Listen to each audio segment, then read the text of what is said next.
बता दें, खबर यह है कि सचिन पायलट बीजेपी ज्वाइन करेंगे। यह बड़ी खबर इस वक्त की। बीजेपी ज्वाइन नहीं करेंगे, माफ कीजिएगा, जो बात वो पहले से कह रहे थे कि सचिन पायलट की तरफ से, उनके कैंप की तरफ से ये बात कही जा रही थी कि वो बीजेपी ज्वाइन नहीं करेंगे। ये बात एक बार फिर से सुनने में आ रही कि बीजेपी का दामन नहीं थामेंगे सचिन पायलट। इस कार्रवाई के बाद, जबकि वो डिप्टी सीएम के पद से हटाए जा चुके हैं, राजस्थान कांग्रेस के अध्यक्ष पद उनका जा चुका है, बावजूद उसके अभी तक उन्होंने किसी पार्टी को ज्वाइन करने का, खासतौर से बीजेपी को ज्वाइन नहीं करने का फैसला किया है। हां, कल भी ये खबरें थीं कि वो एक नई पार्टी बना सकते हैं, लेकिन इंतजार करना होगा। आज दोपहर जब वो एक प्रेस कॉन्फ्रेंस करेंगे तो वो अपनी आगे की रणनीति के बारे में बता सकते हैं, और यह भी मुमकिन है कि जो शिकायतें उनकी रही हों वो उनके बारे में भी बताएं। हमारे संवाददाता देवेंद्र पराशर इस वक्त हमारे साथ हैं। देवेंद्र, लगातार ये कोशिश थी, बार बार ये इशारा बीजेपी के बड़े नेताओं की तरफ से दिया गया कि सचिन पायलट एक बड़े जनाधार वाले नेता हैं और ऐसे नेता का हमारी पार्टी में स्वागत है, लेकिन ये तमाम बातें सचिन पायलट पर कोई असर कर रही हो ऐसा दिखता नहीं है। एक बार फिर वो कह रहे हैं कि वो बीजेपी ज्वाइन नहीं करेंगे।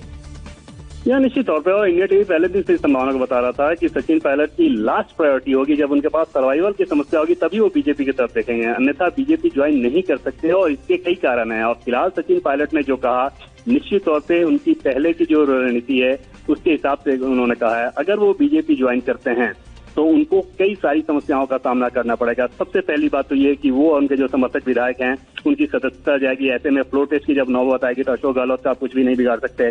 दूसरी बड़ी समस्या जो पॉलिटिकल क्राइसिस होगा वो ये कि राजस्थान बीजेपी में ऑलरेडी वहां पे बहुत सारे लीडर हैं, और जिस समस्या के चलते सचिन पायलट सिर्फ एक अशोक गहलोत को छोड़ के वहां से अगर अलग होने का सोच रहे हैं कि यहाँ पे वसुंधरा राजे हैं, यहाँ पे ओम माथुर हैं, यहाँ पे गजेंद्र सिंह शेखावत हैं, यहाँ पे अर्जुन मेघवाल हैं, वैसी स्थिति में बीजेपी उनको अपना सिरमौर नहीं बना सकती थी। जाहिर तौर पर ये सारे कंपल्सन सचिन पायलट को बखूबी एहसास होगा, जिसके चलते आज उन्होंने स्पष्ट तौर पर साफ कर दिया है कि वो बीजेपी नहीं ज्वाइन कर रहे हैं। 3 दिन पहले भी जब अटकलें लगाई जा रही थी कि वो बीजेपी ज्वाइन कर सकते हैं, तो देर रात उन्होंने इस बात का खंडन किया था कि बीजेपी ज्वाइन करने की उनकी कोई मंशा, कोई प्लानिंग नहीं है, और आज एक बार फिर से उन्होंने इस बात को दोहराया है।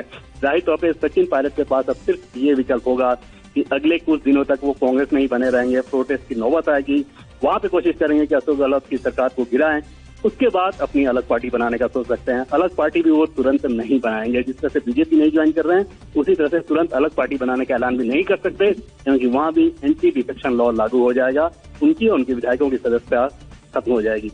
बिल्कुल, लेकिन देवेंद्र, जिस तरह की हलचल हम राजस्थान में देख रहे हैं, खासतौर से बीजेपी में, आज वसुंधरा राजे धौलपुर से जयपुर पहुंच रही हैं, एक अहम बैठक आज राजस्थान बीजेपी करने जा रही है। इन सब के क्या मायने हैं, और क्या इनका कनेक्शन सचिन पायलट के बीजेपी में आने और नहीं आने से भी है, या फिर सिर्फ राजस्थान की सियासत से जुड़ा हुआ है? नहीं, कल जो तय किया गया था आज जयपुर में बीजेपी की मीटिंग के, उसके बाद उस मीटिंग को कल देर रात ही होल्ड पे रख दिया गया, और वसुंधरा राजे धौलपुर में ही है, और उनको ये सूचना दी गई थी कि आगे जब ये बैठक होगी तो आपको बताया जाएगा, उसके बाद आप जयपुर आइएगा।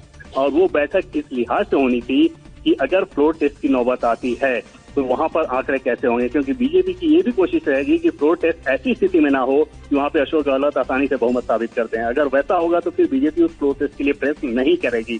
तो इन सारी चीजों को लेकर रणनीति बनाई जानी थी। बाकी बात सचिन पायलट के बीजेपी ज्वाइनिंग करने को लेकर, तो जैसे मैंने पहले बताया कि 3-4 दिन पहले ही स्थिति साफ थी, और अगर उनकी ज्वाइनिंग होती भी तो वो टॉप लेवल पे दिल्ली में बैठे नेता तय करते, वो जयपुर से तय नहीं होता। जाहिर तौर पर बीजेपी के राष्ट्रीय अध्यक्ष जेपी नड्डा हो, अमित शाह हो, इन लोगों की भूमिका अहम होती है अगर सचिन पायलट को बीजेपी ज्वाइन करना होता तो।